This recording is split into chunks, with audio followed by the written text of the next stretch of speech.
안녕하세요, 달입니다. 오늘은 한강 시인입니다. 소설을 쓰는 한강은 작가 한강 또는 소설가 한강, 이렇게 명명하죠.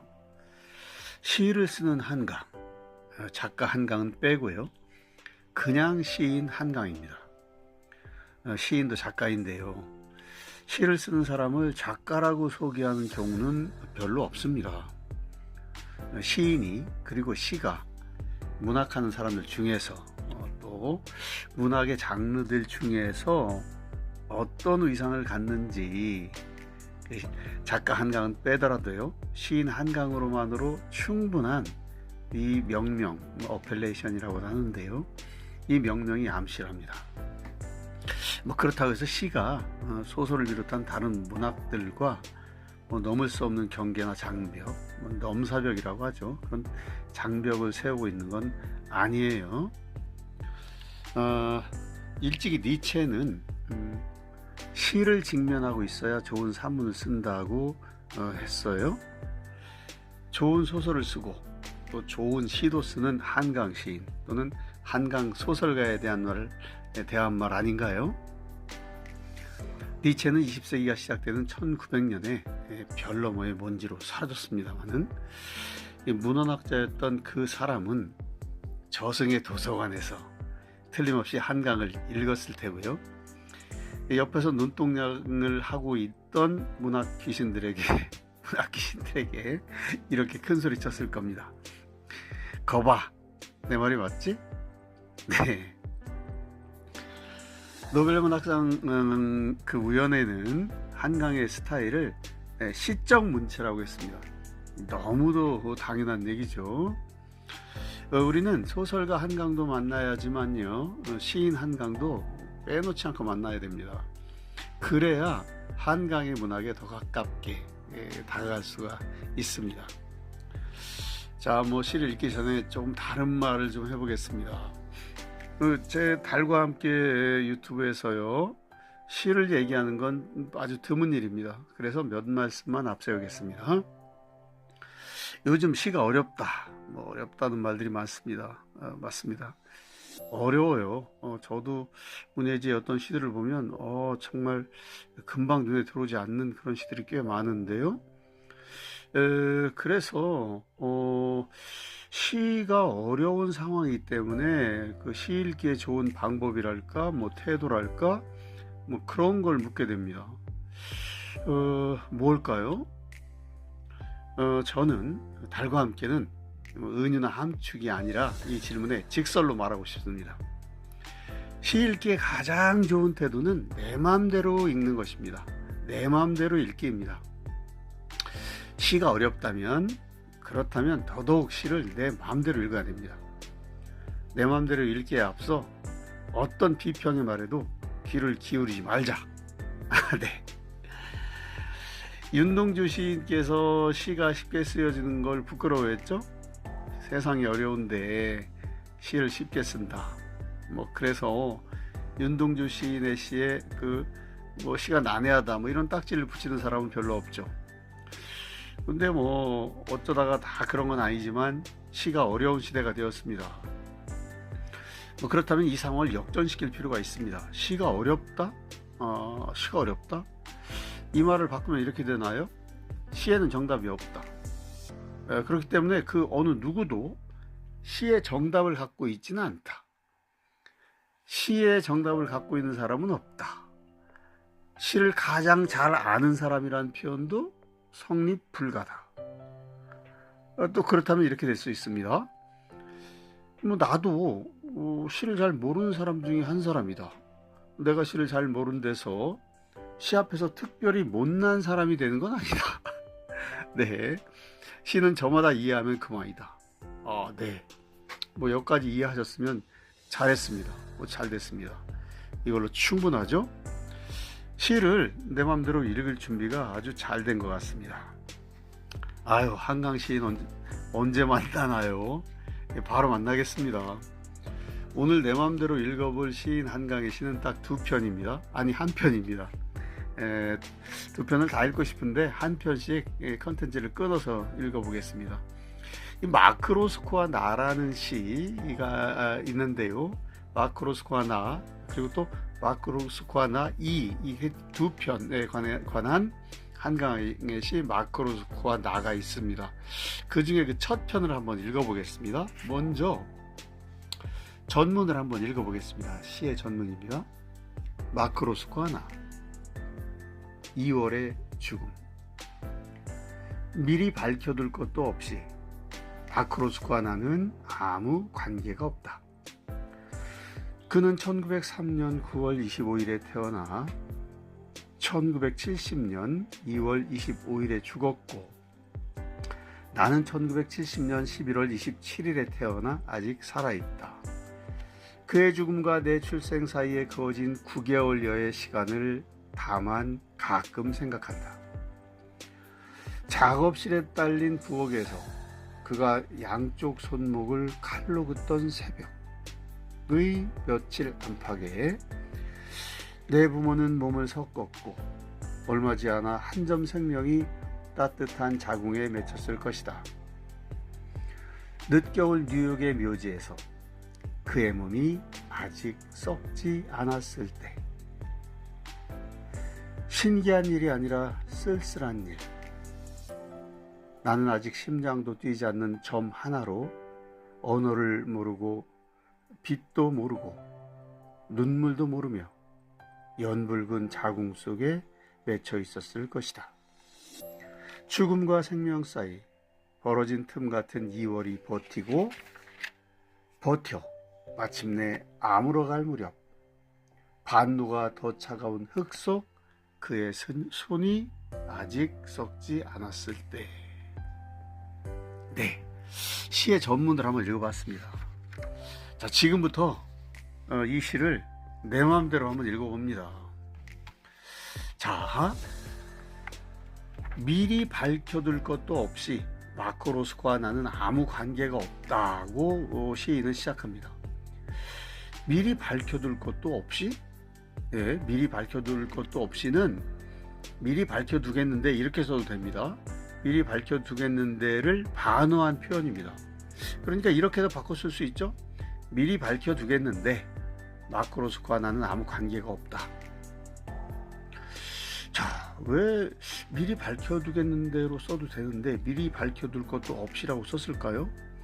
이 부정어로 시를 시작한 것입니다. 그러니까 한강인 나라는 사람이 마크 로스코와 아무 관계가 없는 사실은 당연한 사실이니까 미리 밝혀둘 것도 없다. 그 사실을 언급할 필요도 없다. 이런 겁니다. 그렇다면 아예 의미만으로 따진다면 첫 행을 생략한 채 마크 로스코와 나는 아무 관계가 없다라고 시작해도 되겠죠? 그렇게 시작했으면 어떨까요? 글쎄요. 제가 보기엔 그렇게 시작하면 좀 곤란합니다. 시인이 굳이 미리 밝혀둘 것도 없이라고 시작한 이유, 안 써도 될 만한 한 줄을 쓴 이유가 있겠죠? 우선 그 이유를 시 밖에서 한번 찾아보겠습니다. 시인 한강은 실제로 아주 어려서 이제 마크 로스코를 알았습니다. 거기에 대한 사연은 소설가 한강의 바람이 분다 가라라는 소설에 나타납니다. 삼촌이 있었어요. 이 삼촌이 며칠 전에 한강에게 공개 편지를 쓴 목사라는 사람인지는 잘 모르겠습니다. 아무튼 이 삼촌에게 한강 시인이 처음 자기의 생일이 언제라고 말했을 때입니다. 그 생일이 언제라는 말을 듣고 삼촌은 책장에서 두툼한 화첩 한 권을 꺼내와서 그녀에게 보여줍니다. 이게 한강의 소설 바람이 분다 가라에 나타난 내용들을 지금 말씀드리고 있습니다. 그 삼촌이 보여준 화첩 속에 그 화가 마크 로스코의 그림들이 있었어요. 이 시 마크 로스코와 나를 수록한 시집은 2013년 판이고요. 소설 바람이 분다 가라는 2011년 판입니다. 그러니까 미리 밝혀둘 것도 없이 라는 표현은 아마 소설집에 이미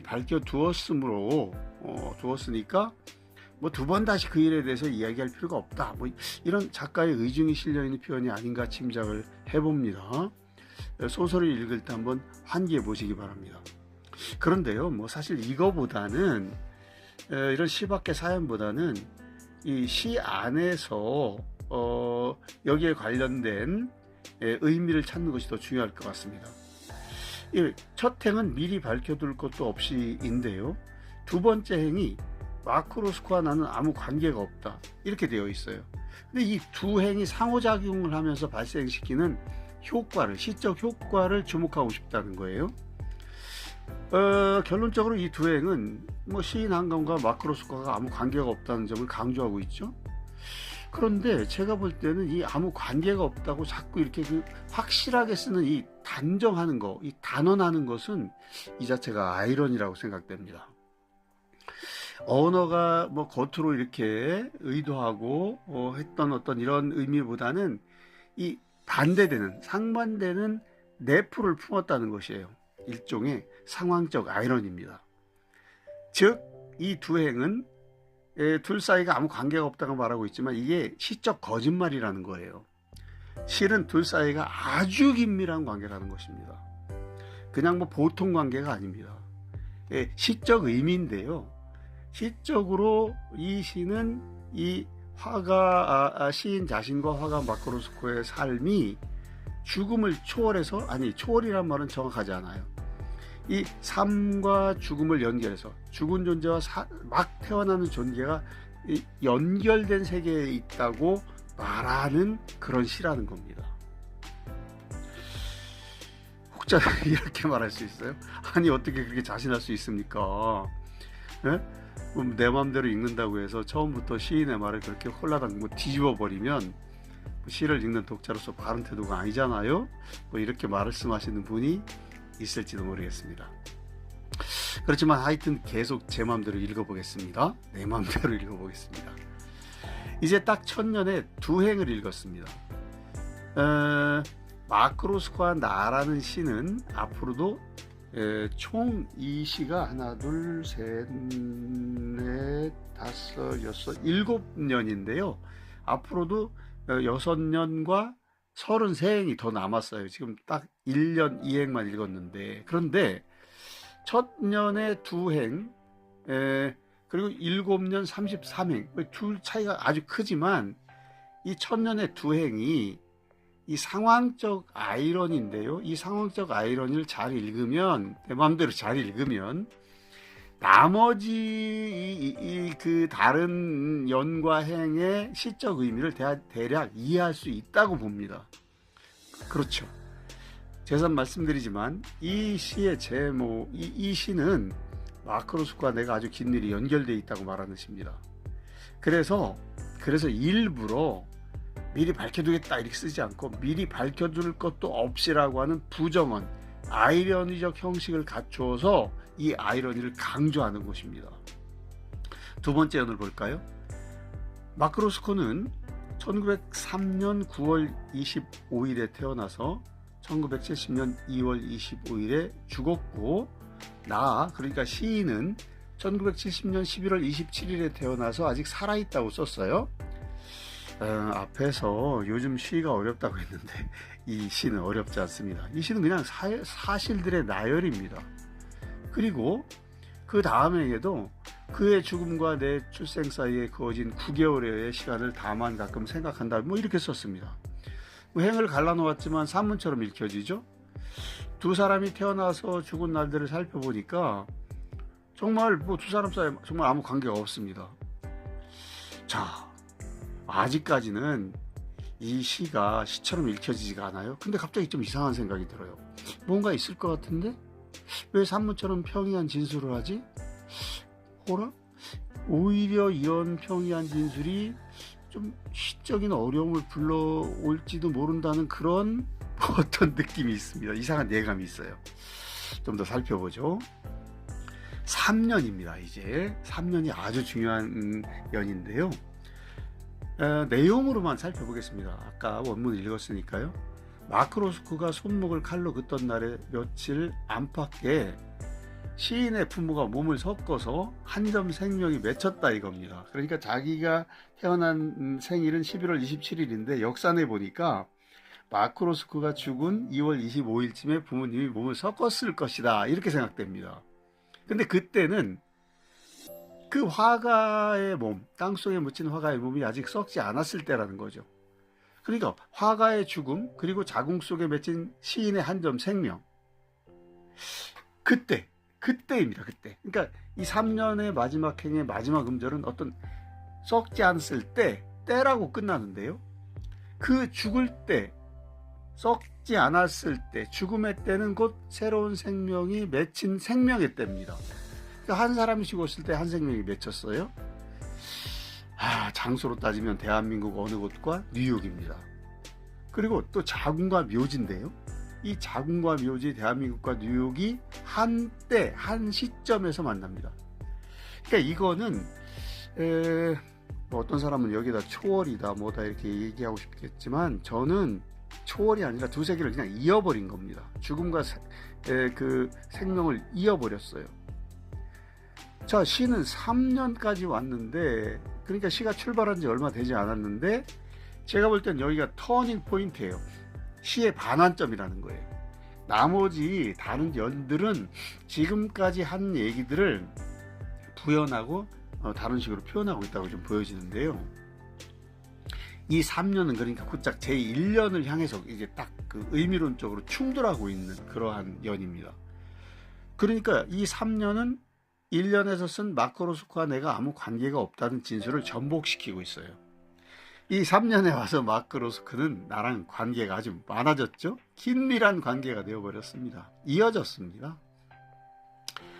이 사연에서 시인은 또 이상한 말을 합니다. 죽음과 생명의 때가 만난다는 일이 뭐라고 썼냐면 신기한 일이 아니라 쓸쓸한 일, 이렇게 썼어요. 제가 볼 땐 이 진술은 의미가 아주 큽니다. 신기한 일은요, 호기심을 자극하죠. 근데 신기하다는 느낌은 바로 어떤 상황에 직면하는 순간 바로 얻어지는 이 심리적 정서적 충격입니다. 근데 쓸쓸함은 어떤가요? 어떤 상황에 부닥치자마자 쓸쓸한 사람은 없습니다. 이 쓸쓸함이라는 정서는 사후적이에요.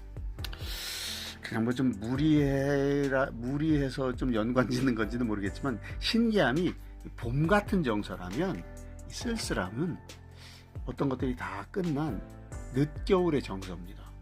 겨울 중에서도 깊은 2월 같은 정서입니다. 뭐 억지로 갖다 붙이는 건지는 모르겠지만 어쨌든 그래서인가요? 이 시의 부제, 마크 로스코와 나라는 이 시의 제목에 붙은 부제는 2월의 죽음입니다. 시의 부제는 다시 말씀드리지만 2월의 죽음입니다. 그뿐이에요. 그 2월에 죽음 2편에서 한 점 생명이 따뜻한 자궁에 맺힌 일에 대해서는 쓰지 않고 있습니다. 그렇지만 생명에 대해 쓰지 않았어도 시를 읽은 우리는 이 시가 다만 죽음에 대한 시가 아니라 생명에 대한 시이기도 하다는 걸 알게 됩니다. 이후 5년, 6년, 7년에서 시인의 감수성은 그런데 생명에 대한 시이기도 하지만 생명에 맺힌 따뜻한 자궁보다는 죽음이 묻힌 차가운 흙 속으로 향하죠. 그러니까 자신의 원천이 따뜻함이 아니라 차가움, 생명이 아니라 죽음이라는 인식. 그래서 이제 어떤 죽음이 자신의 삶으로 이어졌다는 실감이 그렇게 쓸쓸한 것인지도 모르겠습니다. 자, 그렇다면 이 쓸쓸함에 대해서 질문을 해야 되겠습니다. 이 쓸쓸함은 어떤 쓸쓸함일까요? 화가 마크 로스코와 시인 한강 사이를 잇는 쓸쓸함일까요? 그렇죠. 이 두 사람의 삶과 죽음이 쓸쓸한 거예요. 그런데 죽음과 생명에 대한 사유의 쓸쓸함이기도 하죠? 그렇습니다. 개인과 개인의 죽음과 생명을 잇는 사유인데 그것이 개인과 개인의 것만이 아니라 죽음 일반과 생명 일반의 이어짐의 쓸쓸함이라 이런 거예요. 그렇다면 이 시의 제목 마크 로스코와 나는 여러 버전으로 바꿔 쓸 수도 있습니다. 죽음과 생명이 이어짐, 차가움에서 따뜻함으로, 흙속 묘지와 자궁, 이런 것들로도 바꿔 쓸 수도 있다는 얘기예요. 그런데 시인은 개인과 개인의 이름과 나라는 인칭 대명사만 쓰고 있습니다. 그래서 이 시를 읽어보면 이 시는 개인과 개인에 대한 시이면서도 그 개인의 차원을 넘어서고 있다는 거예요. 모든 생명과 모든 죽음에 대한 사유로 확장된다 이겁니다. 그래서 모두의 시가 될 수 있다는 겁니다. 마크로스코와 나의 이름 위에 수많은 죽은 사람들의 다른 이름들을, 그리고 막 생명을 얻은 다른 사람들의 이름들을, 지금 살고 있는 생명체의 이름들을 덮어 쓸 수 있다는 것입니다. 그러니까 시인은 이런 사람이에요. 시인은 자기 얘기를 쓰지만 그 자기 얘기가 자기 얘기로만 그치지 않습니다. 모두의 얘기가 된다는 얘기입니다. 이 모두가 사람만이 아니고 생명 일반, 네, 만인의 얘기, 또 우주 생명 일반에 대한 이야기도 이어질 수 있다는 거예요. 그러니까 이런 죽음과 생명을 잇는 이런 도저한 어떤 깊은 사유가 우리 그 한강 작가의 여러 작품들에게도 에서도 많이 등장하죠. 아무튼 오늘의 시에서 읽은 이런 죽음으로부터 이어지는 생명의 이야기는 작가가 하여튼 쓸쓸한 일이라고 썼어요. 이 쓸쓸함, 이 작가 한강은 여러 편의 시와 소설에서 생명에 대해서, 죽음에 대해서 아주 고통스러워하고 또 질문하고 위로하고 애도합니다. 또 제 맘대로 한번 읽어보겠습니다. 차가운 세계에 있어 본 사람만이 따뜻함을 말할 수 있습니다. 차가움에서 출발하면 따뜻함으로 갈 수 있습니다. 차가운 흙 속에 죽음을 사유하고 바라보고 껴안은 이런 작가 정신은 따뜻한 자궁 속의 한 점 생명을 또 노래합니다. 낮은 곳에서는 저 높은 위가 잘 보입니다. 근데 높은 위에서는 낮은 곳이 잘 안 보입니다. 그래서 차가움이 먼저고 흙속 죽음이 먼저고 그렇습니다. 한강의 시 마크로스코아나 시인의 상상세계는 쓸쓸합니다. 시간이 가을에서 겨울로 가고 있어서 더욱더 그런 것 같은데요. 그런데요, 죽음은 생명으로 이어집니다. 그래서 따뜻한 쓸쓸함입니다. 시를 직면하고 있어야 좋은 산문을 쓸 수 있다. 니체의 이 말은 작가들에게만 해당하는 금언이 아니고요, 독자들에게도 아주 고마운 말입니다.